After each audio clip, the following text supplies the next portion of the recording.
Hey, everybody, this is Dennis Brown, former San Francisco 49er and Super Bowl champ. I'm here on the 49er Weekly Show, The Grueling Truth, with Dexter and Matt.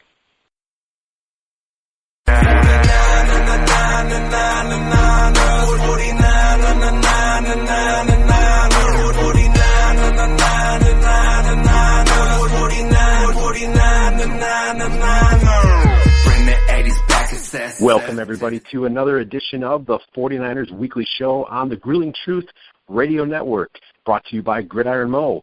Gridiron Mo is a new interactive football app that lets you call what you think is going to happen in a live NFL game and pick what you think is it's going to be an offense or defensive play and compete against others around the country. Check it out at gridironmo.com or thegruelingtruth.net. I'm your host for the 49er Weekly Show, Matt Andruscavage. I'd like to welcome in my co-host, former 49ers running back, Dexter Carter. Hey, Matt, it's going awesome, man. It's great to be back with you after a little hiatus and, a lot of great information to talk about, pre-draft right here for the 49ers. No question about it. We're on year 3 now, and we seem to have our hiatus around a little after the Super Bowl, as I think most a lot of NFL stuff does kind of take a break, but we are at the end of the free agency timeline here, getting ready for the draft. So we're talking about kind of reviewing what's happened so far and where we think what the direction of the team is going. Yeah, I think the first thing that I think we should quickly address is the excitement of course, the new head coach, Kyle Shanahan, and the new GM and the new executive staff that will be the support, for Lynch. They're making decisions with Kyle Shanahan, but I think the 49ers definitely made the right decision bringing the right people in, with the football minds. And, of course, Kyle coming off, the Super Bowl appearance and that experience that he continues to, gain with his success. And I tell you what, Kyle, going from, Cleveland, Washington, and Atlanta, he is definitely prepared for the stage there in San Francisco, and I think he's going to do a marvelous job. If his past is any indication of the future for the 49ers, he's definitely got a great plan to create an explosive offense there. That's exactly how I feel about it. I think we talked about that on our last couple of shows as we were wrapping up the 2016 season, and how it wouldn't be something if the Niners could go out and get a guy like Kyle Shanahan to revitalize an offense that really, you have to go back to the 90s to see an explosive 49ers offense. I mean, the Harbaugh years, they were efficient, they were good, but it wasn't the explosive offense that they had back in the 90s. And, boy, it would be really great to see Kyle Shanahan bring that back to the 49ers.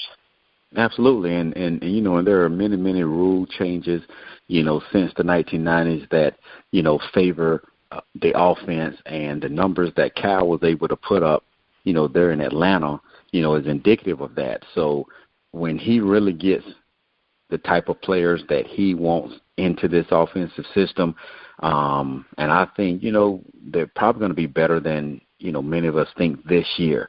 But I know on my part, I'm going to be very, very patient until he gets the players that he wants in, because I know when he gets those players, he's going to have a similar production to what he had there in Atlanta. Well, you bring up something that I think that's important for all 49er fans to consider in year 1 of the John Lynch and Kyle Shanahan regime is, what should the expectations be for this season? It's very easy to you look at the last 3 seasons. It's been very difficult, especially after fans have become accustomed to at least going to the championship game and having one of the best teams in football, to all of a sudden 2016 they're 2-14. So I think it's important to what should the expectations be? Because I'm with you. I'm of the patience sort. I think patience is really going to be key this year. But what should 49er fans expect this season? Well, if you look back and it's kind of hard for people not to compare, because when Harbaugh, took over the 49ers, it was very, it was quickly that we quickly, rose the NFC, path up to the NFC Championship. I don't think that it would be that way here, because one, Kaepernick was at his best then, and he found the quarterback coach that knew his skill and knew how to, mold it into what he wanted and had the right players in place. With Kyle, I think Kyle is the offensive mind that we need. Hoyer, I think, is a very good patch quarterback, and that's not saying anything negative about him. We all know that we need to get the quarterback of the future, but I do think he is a very good, serviceable quarterback. The receivers, aren't where we need them yet. There are going to be some players that will exceed our expectations, but I'm not sure if we'll be a playoff team this year, because the NFC West and the NFC itself is quite powerful. You've still got to deal with Arizona. You still got to deal with Seattle. Those are the top two. It depends on what LA is going to do here in their first year with the new head coach, and second year with the, rookie second-year quarterback. So I think in all reality, we should be excited, but we should, gauge that excitement a little bit with great support for the team, but understanding that, if we can reach 500, I would be totally ecstatic, being the first year for this new regime. That's where I'm at with it. I am really hoping for about 7 wins. 8 would be really something to get back to 500. And I'm hoping they just, in those losses, that they're in some of those games, that, that if you kind of want the season to be like the 2011 season under Harbaugh. They won 13 games that year, but that could have easily been a 7-9, 8-8 season. There was several close games that the Niners were able to grind out at the end and win, and they ended up winning 13. Now I don't know. I don't think that they're, like you said, I don't think they're that kind of team this year, because they're rebuilding. But I really would like to see somewhere around 500. That would really, I think that would scream volumes. And the difference between the going 500 this year, winning 7 or 8 games, and winning 13 will be the difference of the defense, because with the defensive players that we've got, that defensive line, defensive ends, and then, our major middle linebacker there, we could easily win a scoring battle game. If Kyle is halfway of what he was, I think he, averaged 30-plus points a game. I mean, we don't even have to average that, but let's say we average, 20 to 25 points a game, and that defense, comes back from the injuries they had last year, because things for that secondary gets much easier when that defensive line puts the pressure on the quarterback and he gets rid of that ball quicker. So that helps our secondary. So if that develops the way I think it could possibly develop, then we could easily win close ball games. And then we're 13-7 or something of that nature, So it'll be interesting. I think it can happen.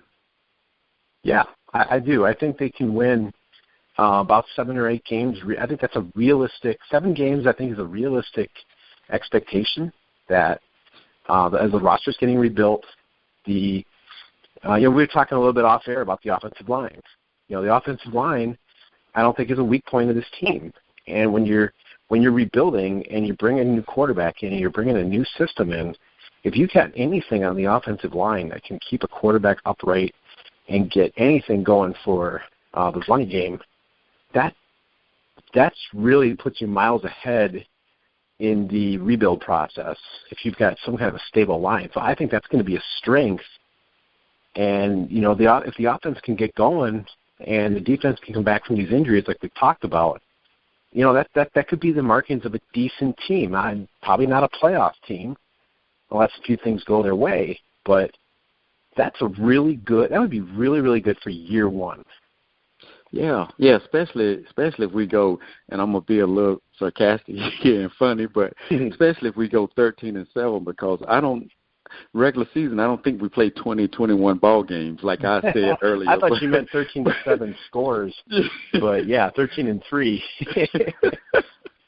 So let me fix that part of it. But nonetheless, if we win 13 games, that would be. I think it could be very feasible if our defense gets started out quick and they're playing very, very well. And then you mentioned offensive line. There are some positive moves on the offensive line during this free agency period, and which will make things, if they develop the way they should, and it takes the offensive line a little while to gel.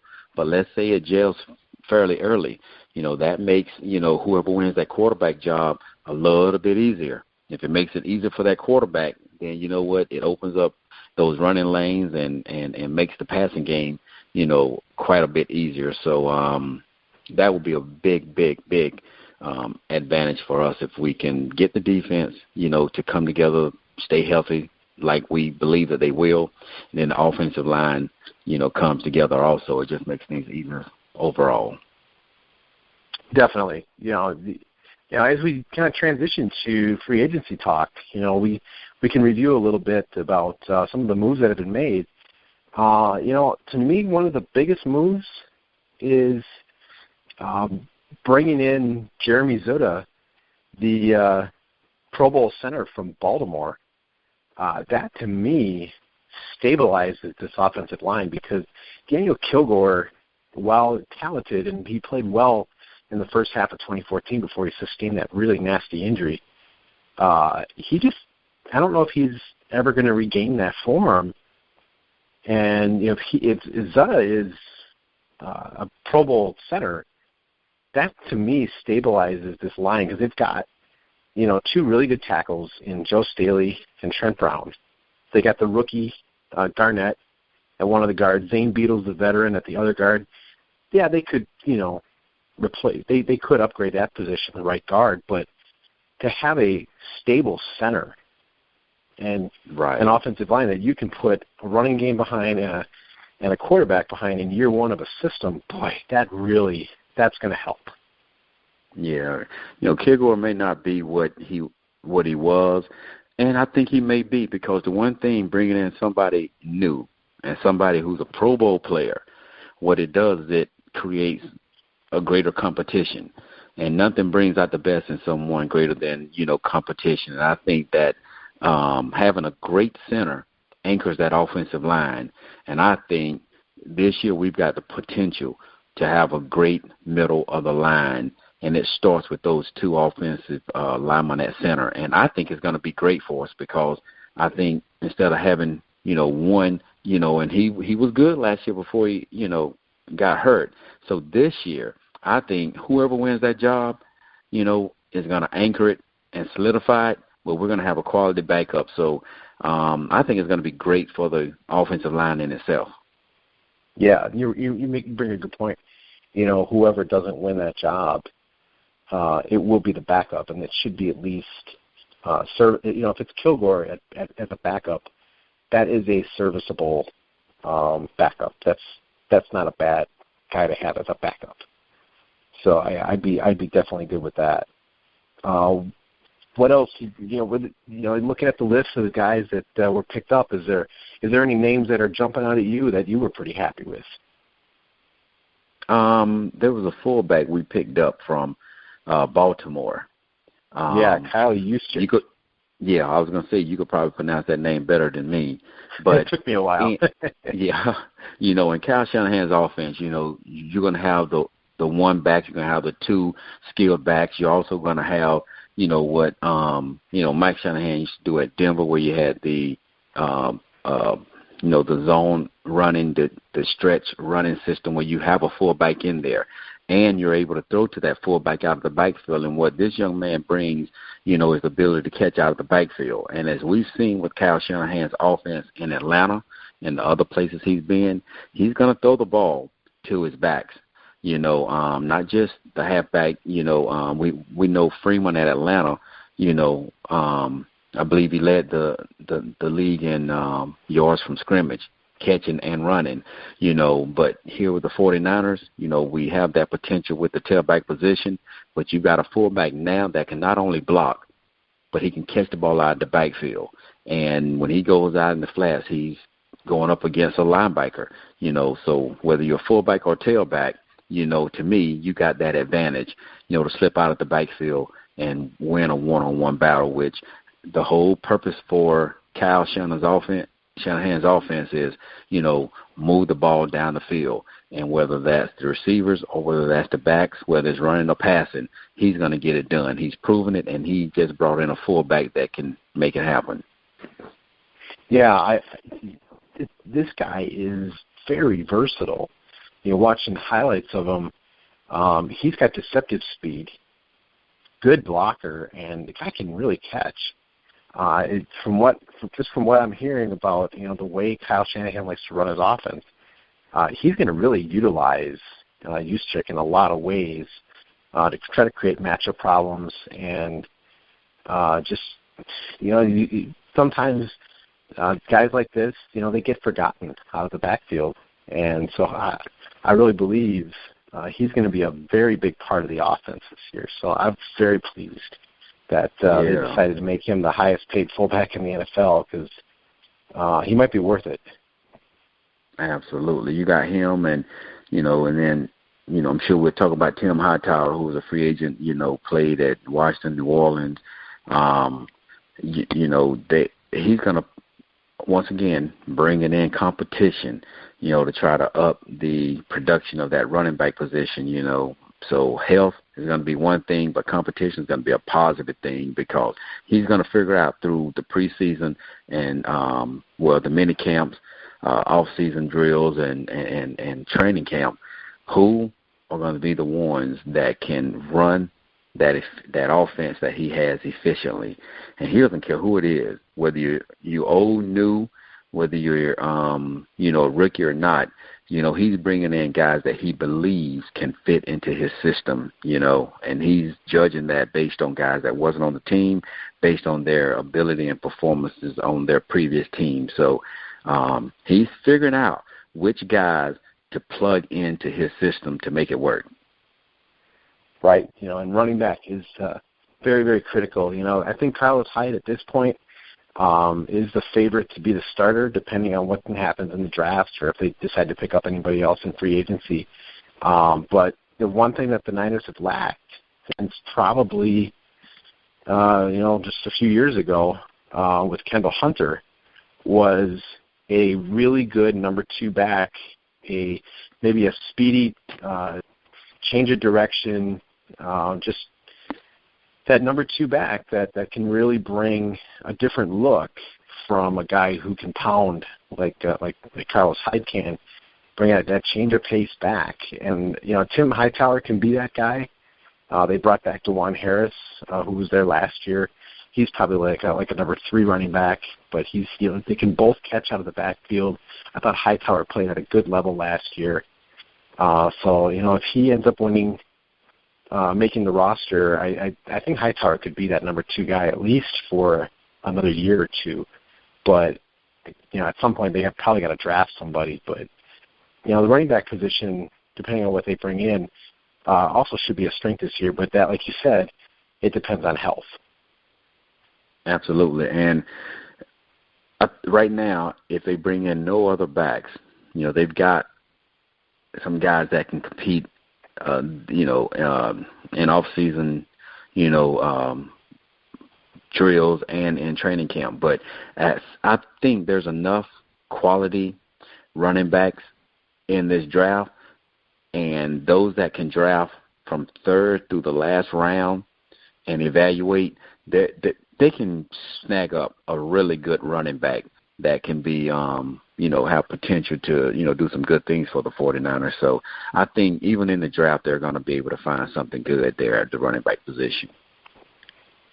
Exactly. I think there's enough guys in this draft that they could pick one up in the mid-rounds and probably do pretty well. So I kind of feel that way with wide receivers too. Wide receivers been a position that has just not been very, very good since the 2013 season when they had Crabtree and Bolden both healthy at the end of the year. Ever since then, it's kind of gone downhill. They've tried to patch it various different ways, but either guys have landed on the injury list or they just haven't produced. But they went out and they got Pierre Garçon off of Washington, 31 years old. But last year he was targeted 114 times and he only dropped one ball. He was Pro Football Focus's number 8 wide receiver in the league, had over 1,000 yards receiving last year. Some people kind of wonder about his age and stuff, but I think he's good for at least a few years. I think he's still got good speed. He's got really, really good hands. And I think he runs really good routes. So I think this is a good receiver to start off year one with. Absolutely. And, again, relationships are huge in this league. And Kyle Shanahan reached out to a young man that he coached there at the Redskins that he thinks could fit into his system. So he brought, Garçon over with him. So that's a great, great move. It's not a system that he's got to learn. It's a system that he's played in. So I think there's going to be somebody who steps up, also a young man from the Falcons. I can't recall his name, but, that came over. Shanahan brought him. Aldrick Robinson. Yes, so Robinson. So, these are individuals that I think really it's not going to be a surprise to see them jump out front on the depth chart, because they're so familiar with the system and really explode. He kind of reminds me, not necessarily size-wise, but the guy that came out of nowhere for the New England Patriots, number 15, that really played well. Chris Hogan. Yeah. Yes. Those are the kind of players that I think is going to come out of nowhere and perform well for Kyle Shanahan this year and going to be able to, help the 49ers move a little quicker, to where they want to go than what maybe, even I expect. I believe, again, we're going to go 500, but, that can easily go to, 10, 12, 13, based on the production of these guys. And it's all going to be, how quickly can they absorb the system that Kyle is putting in. When he has guys that are familiar with him, they're going to be able to absorb that system and help teach other guys, so they can be able to pick up on, things a lot quicker. You really bring up a good point. It's especially year one. This is a complex offense, and the only way to really progress is to have guys on your team that can absorb this offense quickly. You look at the guys they brought in. I don't think they made, some critics are saying, ESPN gave the 49ers kind of low grade because they didn't go get a ton of high-priced free agents. Well, I don't know that they needed to do that. I think getting kind of mid-range guys that can start filling in this depleted roster and playing now, a guy like Brian Hoyer, that's a guy who knows the system. He's a good quarterback. He's efficient. He had like a 98 rating last year with the Bears in 6 games with no interceptions. I thought he played really well until he broke his arm. He played very well under Kyle Shanahan when he was in Cleveland. And, this is a guy who's going to come in, he's going to know the system from day one. Pierre Garçon knows the system. They brought in Aldrick Robinson. He knows the system.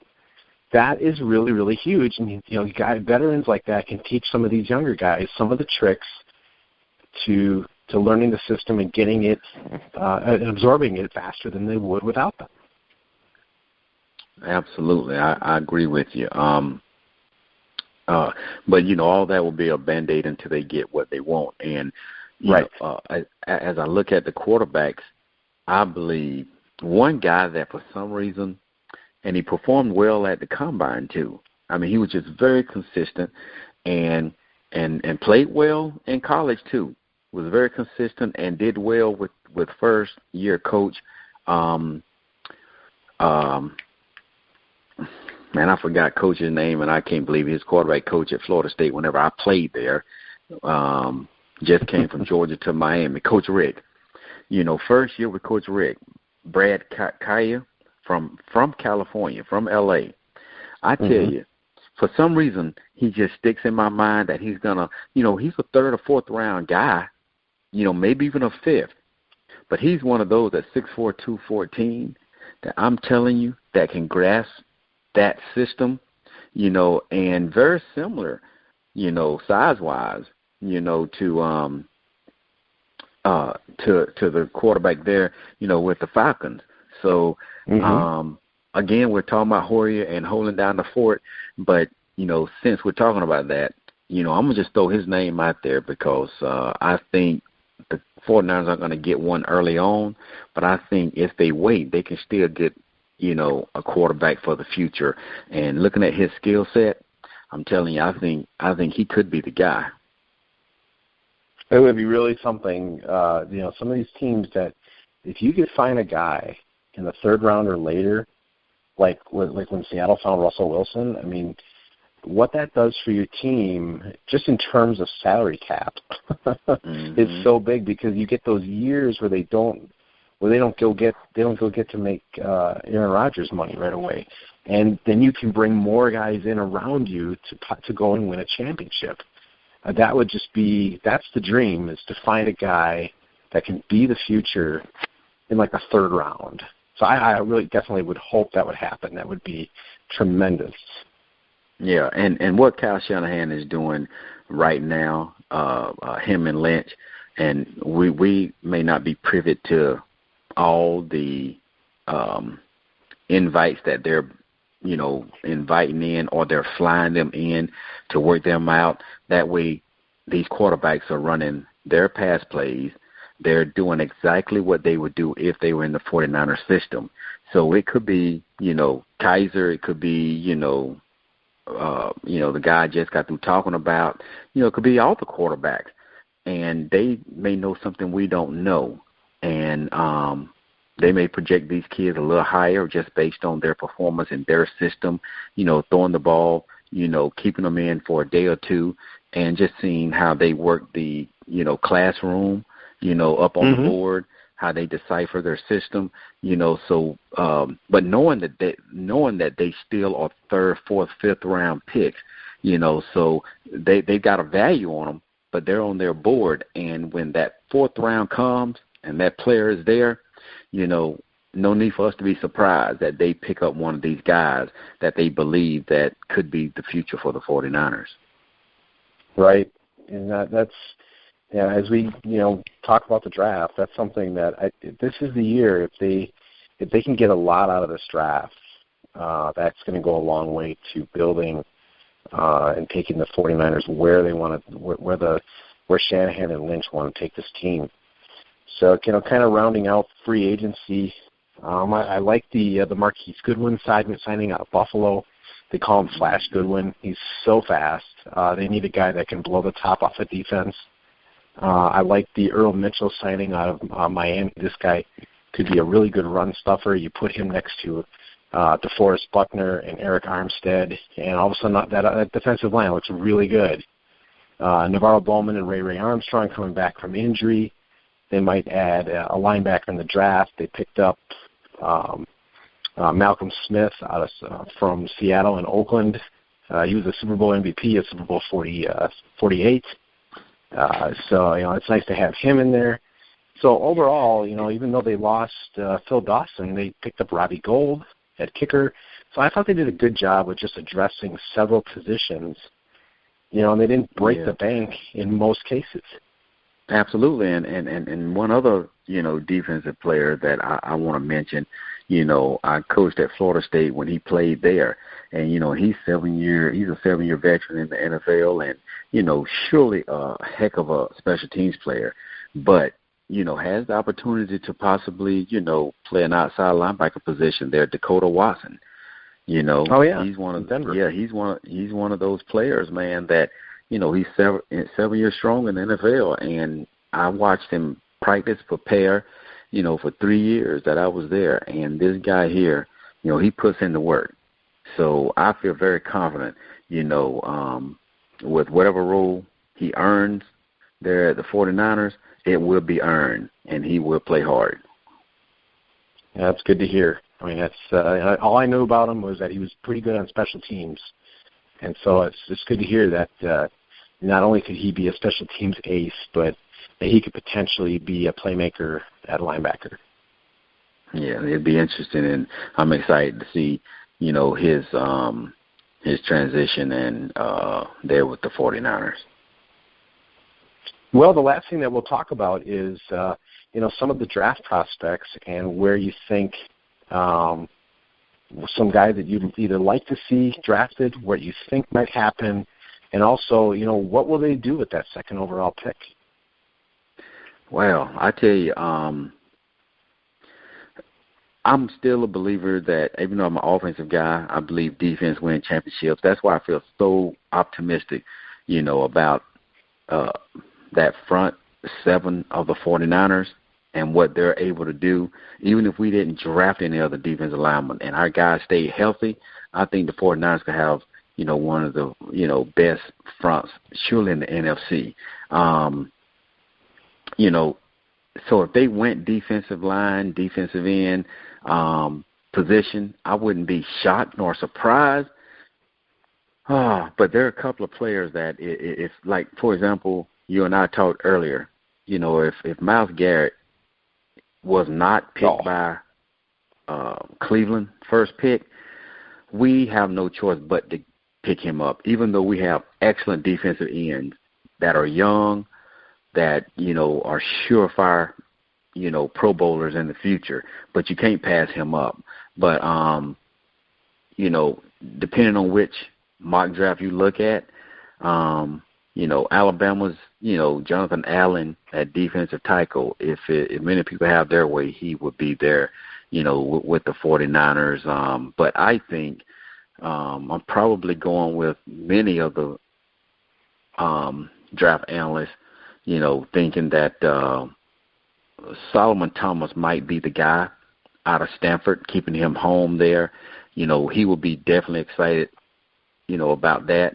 But other than that, I think, an offensive guy will probably be second round, third round, but defense will probably be early on. What are you hearing? Well, yeah, I'm kind of with you. First of all, no-brainer. If Cleveland does not pick Myles Garrett, the Niners have to stand pat and draft him. They have to. I think he's too much of a difference maker. He could be like a Khalil Mack or, just someone that can come in and be an impact player right away from day one to go with veterans. You'd have to draft him.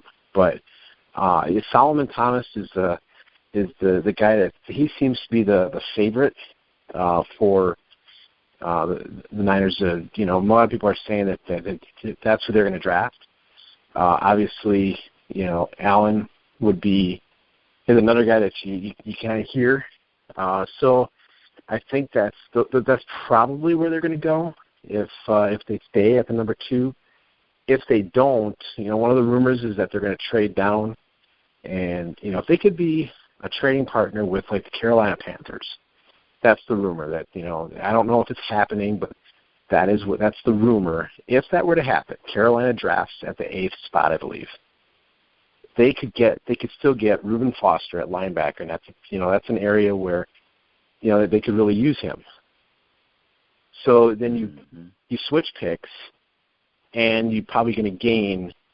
They should be able to get at least a couple more picks, and maybe even something for next year to be able to move up 6 spots. Because the rumor is that Carolina wants to draft running back. I think they want Fournette.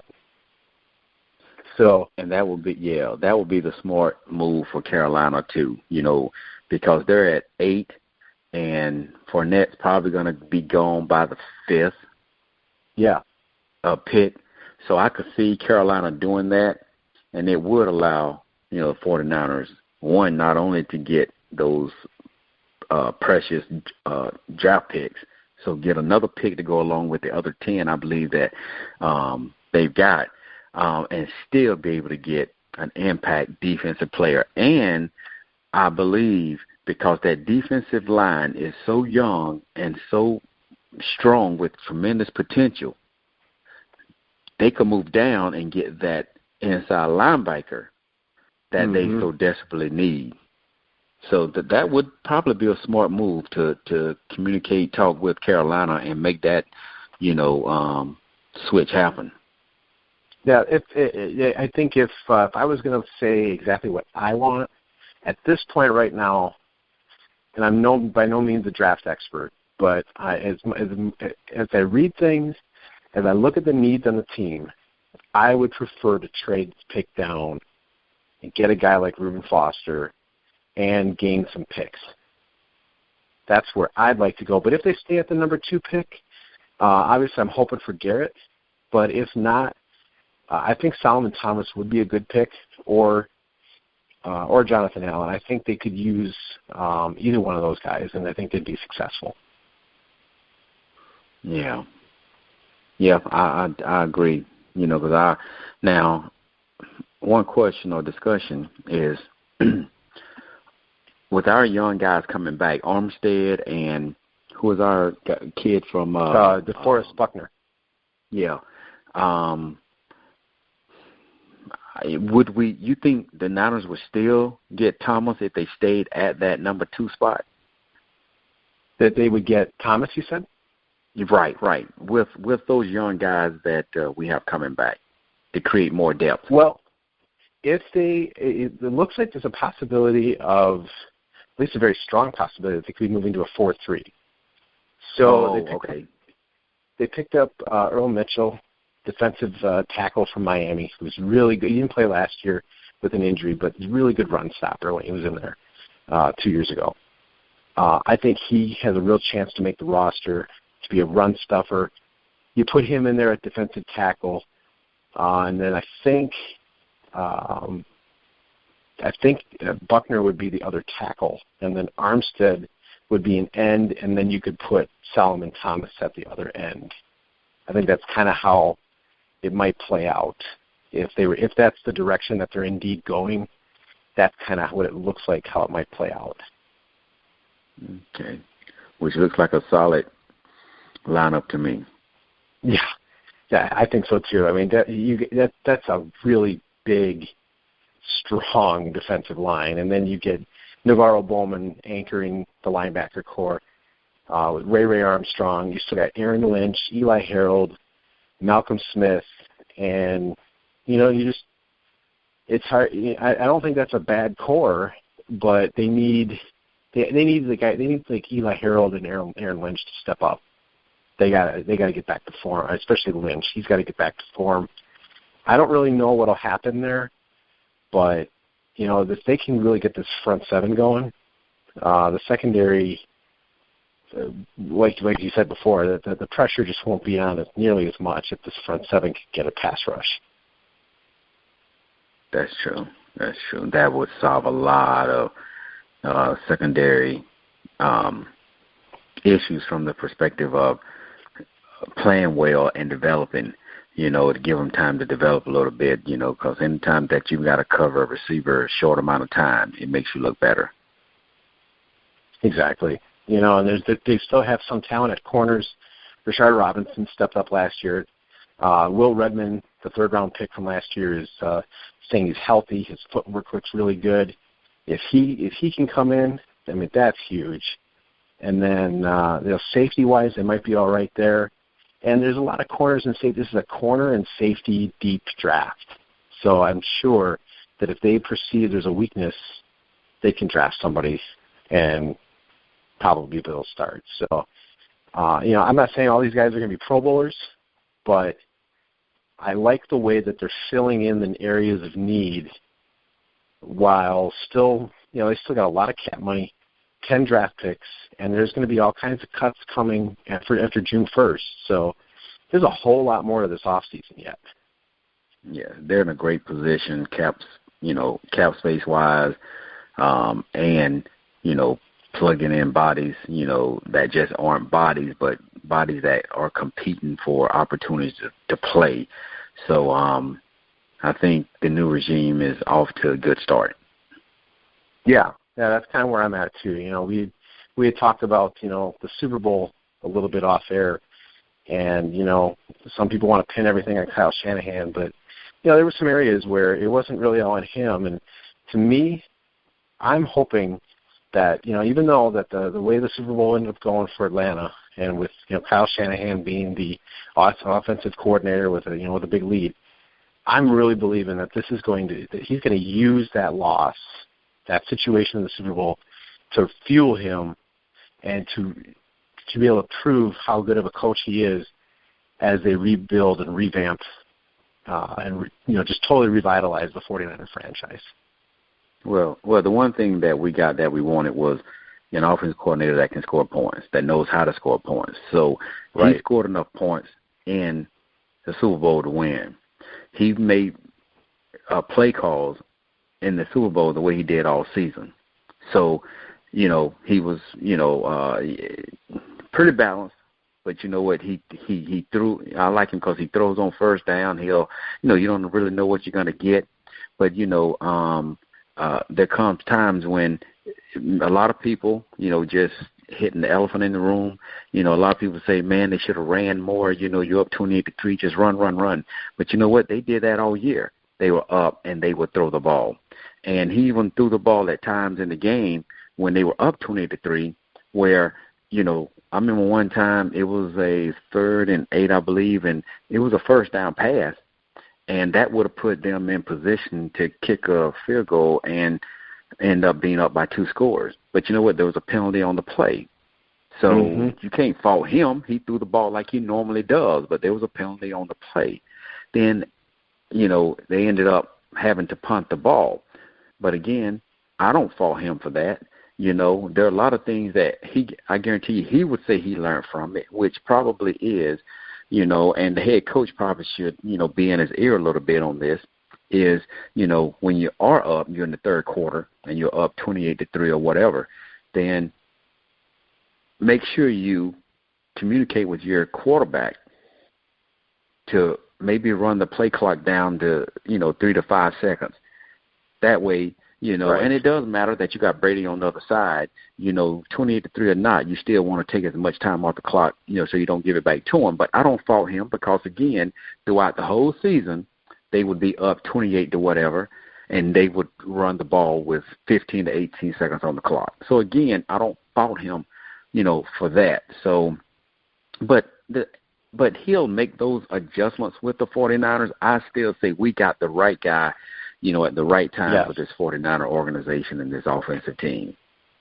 That's just it. And without that miracle Julian Edelman amazing catch, there's a good chance they don't win that game. So, there was probably about 95 things that had to happen for the Patriots to win that game, and all 95 happened. That's right. That's just the nature of the beast. But like you said, I think they got the right guy for this job. They need a guy that can go and score points. So many years of trying to grind out games, 16-13, you just can't. It's hard to win when, especially if you get behind and your offense just struggles.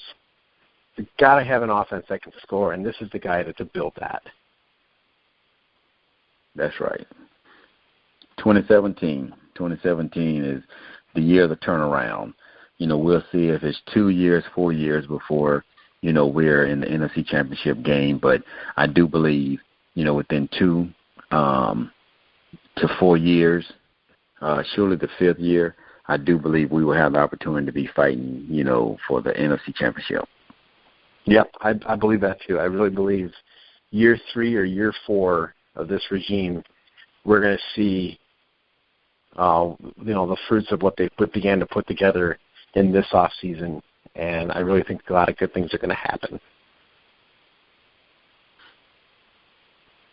Totally agree. So we'll definitely we will definitely be looking forward to that. So everyone, be sure to tune in as we'll be getting back together for the draft, and then a little bit more in the off season as it progresses.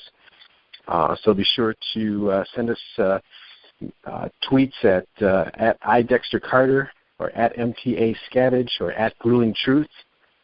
So we'd love to hear from you, and so we'll definitely be putting the word out there when we're getting the show back on.